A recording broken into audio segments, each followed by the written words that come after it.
The summons reached the Hall of Victory at dawn, carried by 12 imperial heralds in black armor and gold masks. No music announced them. No banners waved. The silence alone told every warrior present that something was wrong.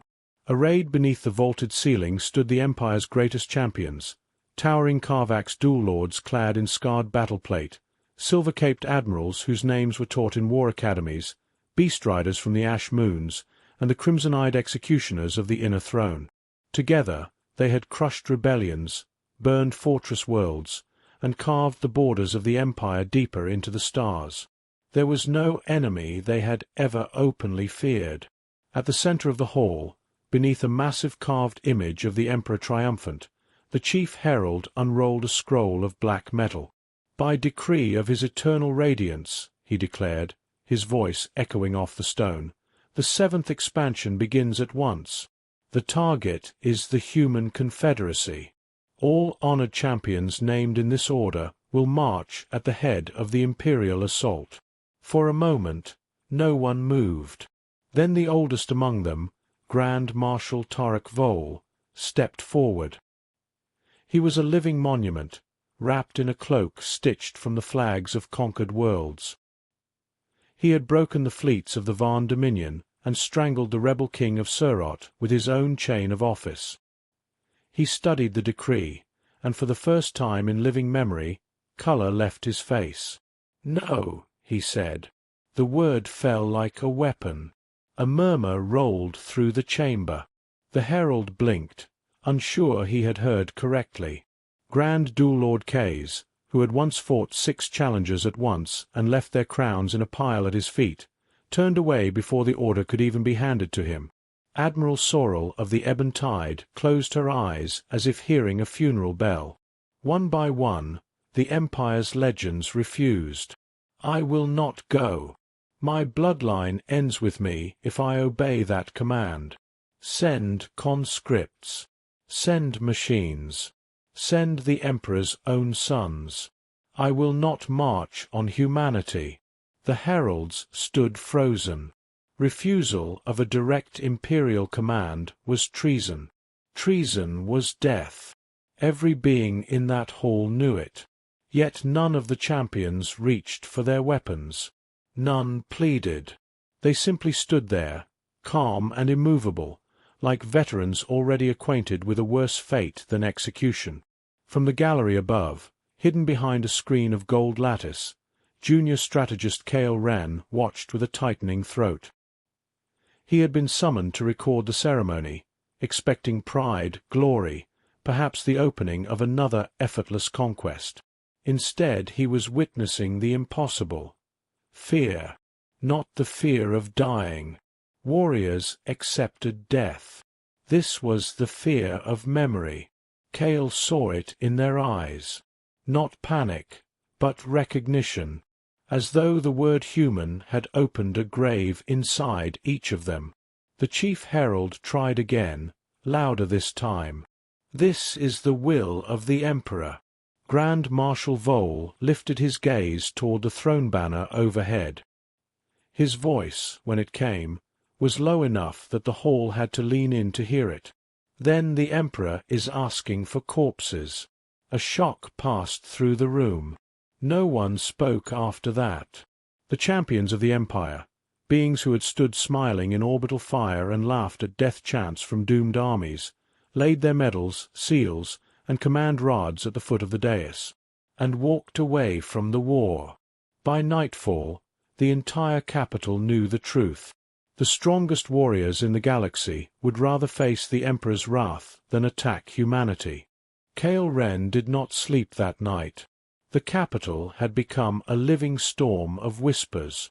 In the palace corridors, servants spoke in frightened murmurs and glanced over their shoulders before saying the word human. In the officers' barracks, commanders who had once boasted of conquest now drank in silence. Across the city, news screens replayed the impossible scene from the Hall of Victory. Medals dropped onto black stone, command rods abandoned, the Empire's greatest champions turning their backs on war. By dawn, Cale stood before the sealed doors of the Imperial Archive. Two throne guards in mirror-bright armor blocked his path. "State your authority." Kale raised the obsidian cipher granted to him by the Minister of Strategy. "By order of the court, I am to review all records relating to prior engagements with the Human Confederacy." The guards exchanged a look. One hesitated before pressing a hand to the lock plate. The doors groaned open. Inside, the archive was cold enough to sting the lungs. Shelves of crystal memory tablets stretched into darkness, each holding the victories and crimes of 10,000 years. At the far end waited Archivist Cell, an ancient, pale figure whose mechanical eyes clicked softly as they focused on Kale. "You are young," Cell said. Kale frowned. "Is that relevant?" "It is," the archivist replied. "The young still believe records contain answers. Sometimes records contain warnings." Kale ignored the remark and presented his cipher. Cell inserted it into a console.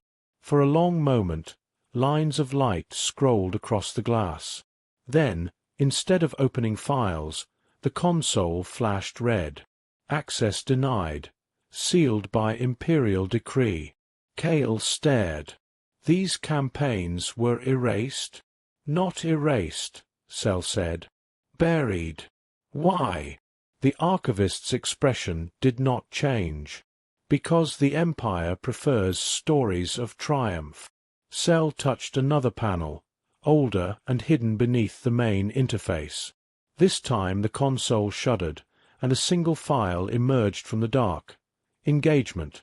Hesperon Drift." Kale opened it. A battle map appeared above the table.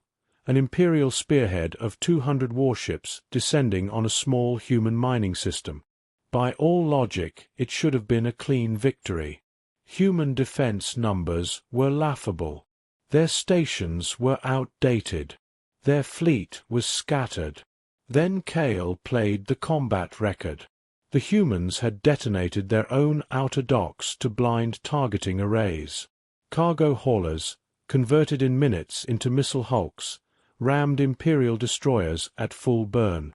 Mining rigs were dropped from orbit into attack formations. Civilian broadcasts filled every channel, not surrender pleas, but coordination orders. Families, workers, pilots, engineers, all moving as if the entire system had become one machine built to resist invasion. Kale watched an Imperial flagship breach the human line, only to be dragged down by 3 crippled vessels that should have fled but did not.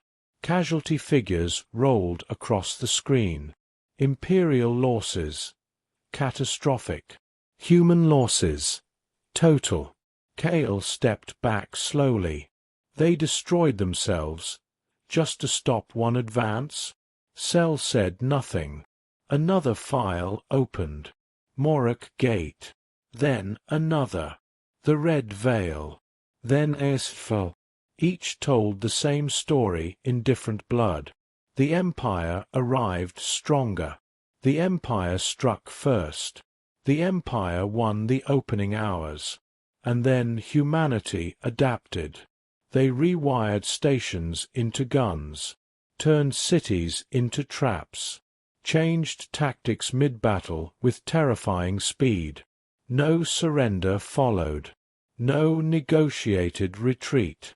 Every human defeat became a weapon sharpened for the next engagement. By the 5th record, Kale's hands were trembling. "These are not victories," he whispered. "No," Cell replied. "They are lessons." Kale looked up. Why did the champions refuse? The archivist's mechanical eyes reflected the battle maps like twin cold stars. "Because they were there," Cell said. "And they learned what the dead could not report." Kale turned back to the floating screens, where burning fleets drifted over nameless worlds. For the first time in his life, he understood the meaning of fear. The champions had not defied the Emperor out of cowardice. They had done it out of memory. The coalition fleet departed under banners of gold, iron, and fire. From the observation gallery of the command dreadnought Unbroken Will, Kale Ren watched the last lights of the Imperial capital vanish behind them. Hundreds of warships moved in perfect formation, carrier spines, siege cruisers, escort phalanxes, and troop barges stretching across the void like a metal continent. It was the largest force the Empire had assembled in a generation, reinforced by vassal clans eager to prove that the old champions had been cowards. No one used that word in Kale's presence anymore. Not after the archives. Still, the admirals spoke with confidence. They called this campaign a correction, a restoration of imperial dignity. Humanity, they insisted, had survived past wars through desperation and luck. This time the Empire would strike fast, strike everywhere, and leave no room for adaptation. Commander Verek, the Emperor's chosen war leader, stood before the bridge holotank with his hands clasped behind his back. He was younger than the champions who had refused to march, and proud of it. His armor was untouched by age, his voice sharpened by certainty. "We will not repeat the errors of history," Verek declared to the assembled staff. "The humans expect hesitation. We will give them shock. They expect negotiations. We will give them silence. They expect mercy." "They do not," Kale said quietly. The bridge fell still. Verek turned. "Strategist Ren, you were invited to observe, not interrupt." Kale forced himself to hold the commander's gaze. "The humans do not expect mercy. That is why they are dangerous." A few officers exchanged uneasy looks, but Verek only smiled thinly. "Then all the better. We understand one another." 3 days later, the fleet crossed into the outer boundary of human-controlled space. Kale braced for alarms, ambushes, hidden mines, something. Instead, they found emptiness. The first frontier station drifted dark and cold. Docking collars open. Cargo abandoned. No bodies. No broadcast. The second colony was the same. Habitation domes intact. Farms still cycling under artificial light. Meals left untouched in mess halls as if the people had vanished between breaths. The coalition commanders celebrated. "They're retreating. They've seen the fleet count and broken already. They're evacuating toward their core worlds. Good. Let them gather. We'll crush them all at once." Kale said nothing, but unease coiled tighter in his chest with every silent outpost. It was too clean, too orderly. Humanity did not run like prey. Humanity prepared. By the 6th abandoned settlement, supply officers began reporting missing relay signals in the rear formations. 2 scout wings failed to answer recall commands. Long-range probes sent ahead returned blurred telemetry and static. Verek dismissed it. Harassment. Nothing more. Then the first attack came. It began with the stars going out. A chain of false solar flares burst across the local sensors, flooding the fleet with brilliance and ghost echoes. For 17 seconds, every targeting grid in the coalition blinded. In those 17 seconds, human strike craft emerged from the shadow of the dead station ahead, ships disguised as debris, hulls coated in wreckage and thermal ash. They hit the rearmost carriers first. Kale watched the holotank erupt with crimson symbols. Human torpedo swarms punched through exposed launch bays.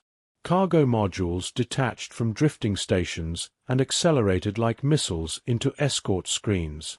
Somewhere inside the static, a human voice cut across every command channel in calm, flawless Imperial standard. "You entered on the road we left open." Then the second wave struck from behind. The colonies they had passed, the empty worlds dismissed as signs of fear, ignited all at once. Buried engines awakened beneath ice fields. Civilian transports rose from canyon shadows with weapon racks welded to their sides. Mining lasers cut through destroyer armor at close range. Signal towers Cale had seen standing silent became jammers, severing formation discipline across half the fleet.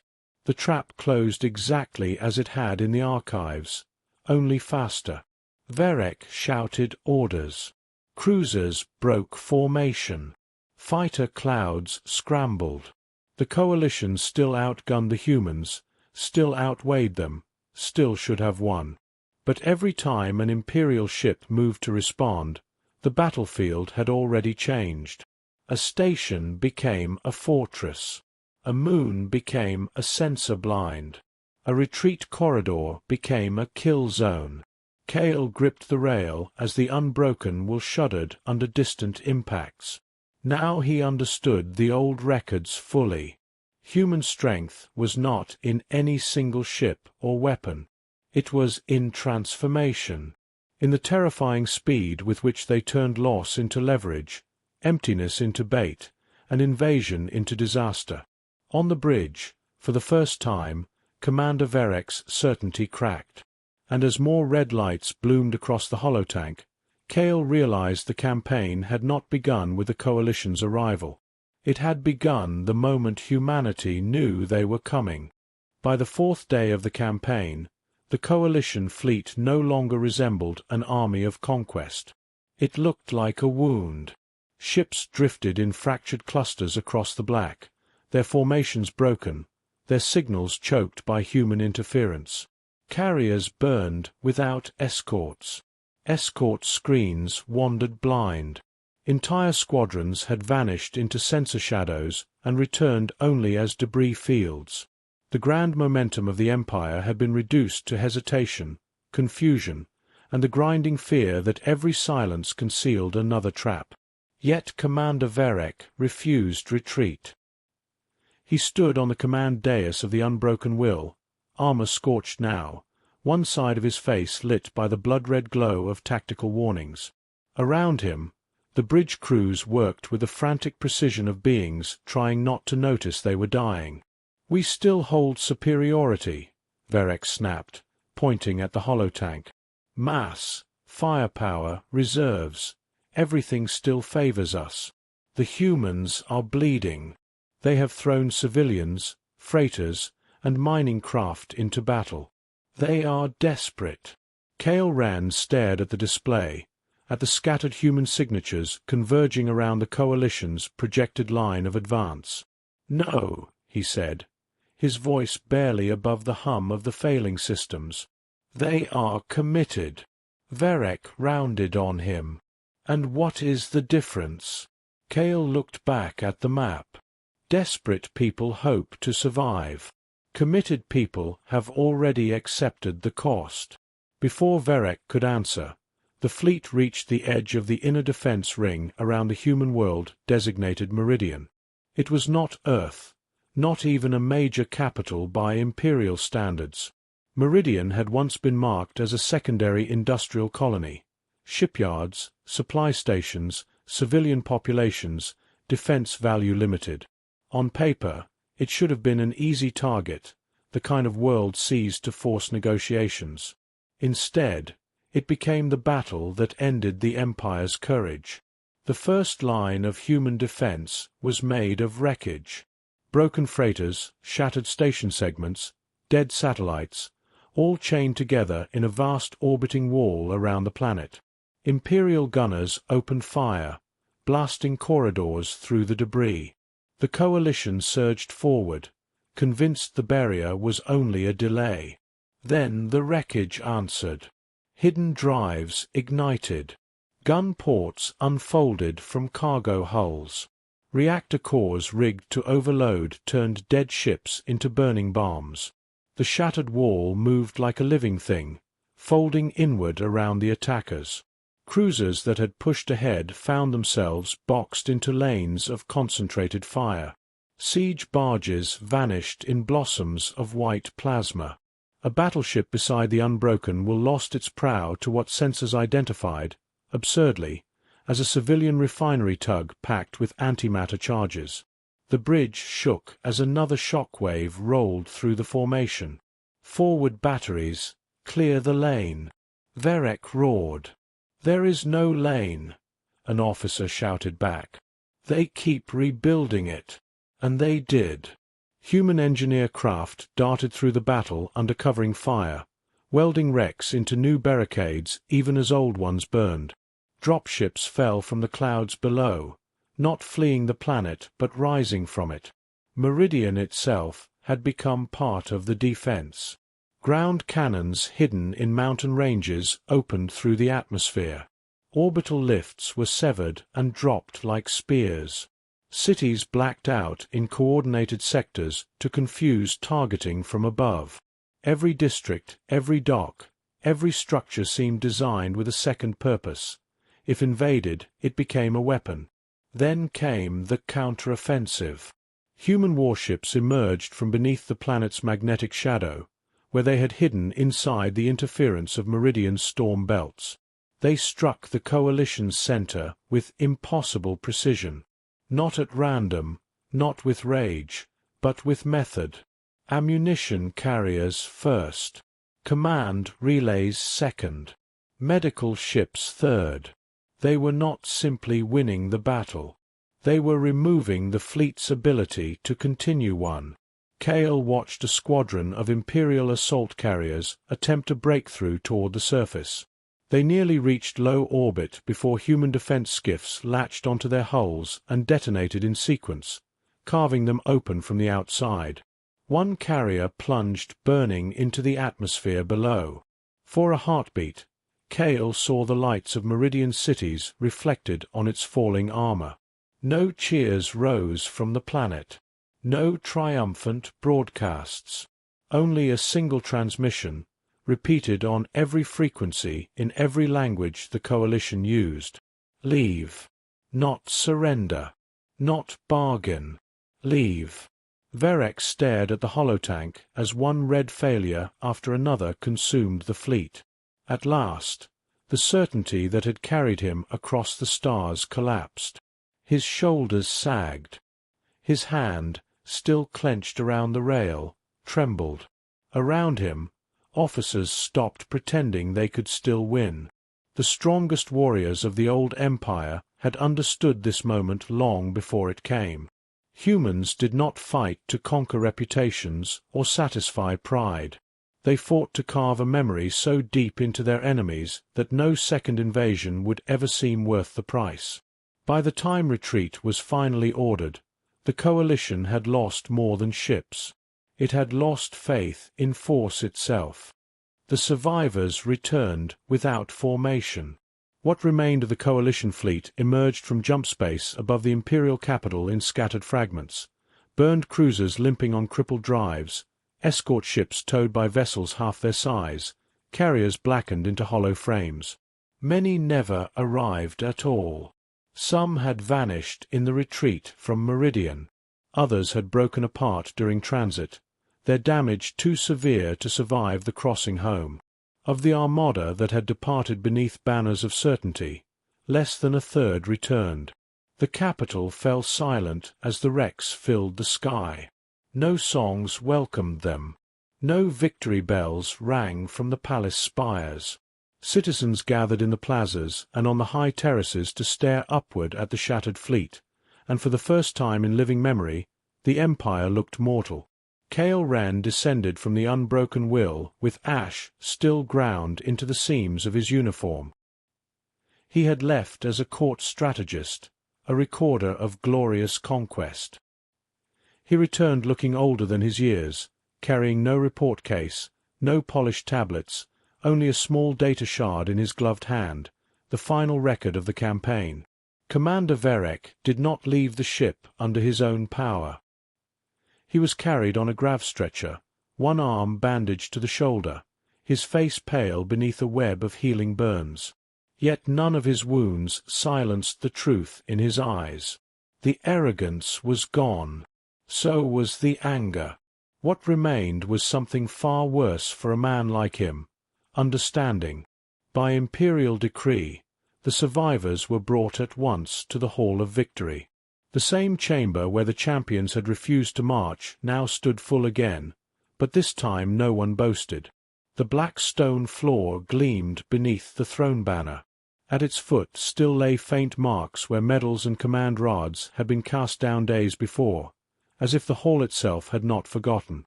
The emperor sat high above them, cloaked in gold and shadow. His voice thundered through the chamber. "Explain this disgrace." No one answered at first. Verek tried to rise from the stretcher and failed. Kale stepped forward instead, the entire hall watching him. His throat tightened, but he forced the words out. It was not disgrace, radiance. It was warning. A murmur rippled across the court. The emperor's gaze hardened. "You speak boldly for one who returns defeated." Kale lifted the data shard. "Because defeat is the least of what returned with us." With a gesture from the throne, the hall darkened. The shard's contents rose as a vast hololithic image over the dais, meridian burning beneath orbiting wreckage, coalition warships trapped in collapsing kill lanes, human civilian craft ramming battlecruisers, cities dimming in perfect coordination, mountains opening into guns. Then came the final retreat, ships colliding in panic, command relays dying, entire formations disintegrating beneath relentless pursuit. No music accompanied the footage. Only the sounds of warning klaxons, hull breaches, and one calm human transmission, repeated again and again across the chamber. "Leave." When the image faded, the silence that followed was deeper than any Kale had ever known. At last, from the edge of the hall, a figure stepped forward. Grand Marshal Tarek Vole. He had come unarmed and unadorned, wearing none of the honors that had once marked him as the Empire's greatest soldier. He bowed only his head, not his spine. "We refused," Vole said, "because we had already seen this future." The Emperor gripped the arm of the throne. "You refused your sovereign. We refused a funeral for the Empire." Those words struck harder than open rebellion. Kale looked around the chamber and saw the truth spreading through it like cold fire. Ministers who had mocked the champions now avoided their eyes. Admirals who had demanded revenge stood rigid and pale. Even the throne guards shifted uneasily, as if armor could no longer protect them from what had been learned. Then another signal reached the hall. A single transmission from the edge of Imperial space, authenticated and relayed inward under emergency seal. No fleet accompanied it. No threats, no demands, no parade of triumph. Just a message from humanity. The words appeared in white light before the throne. "You were told once. There will not be a second warning." No one in the chamber mistook it for a bluff. The Emperor stared at the message for a long time. Then, slowly, as though age had fallen on him all at once, he lowered his head. That was the moment the war truly ended. Not with surrender papers, not with treaties, but with acceptance. The champions had been right. The survivors had proven it. And the galaxy would carry the lesson long after the wreckage cooled. Humans were not feared because they could not be killed. Humans were feared because anyone who chose to attack them would pay so dearly that victory itself became meaningless.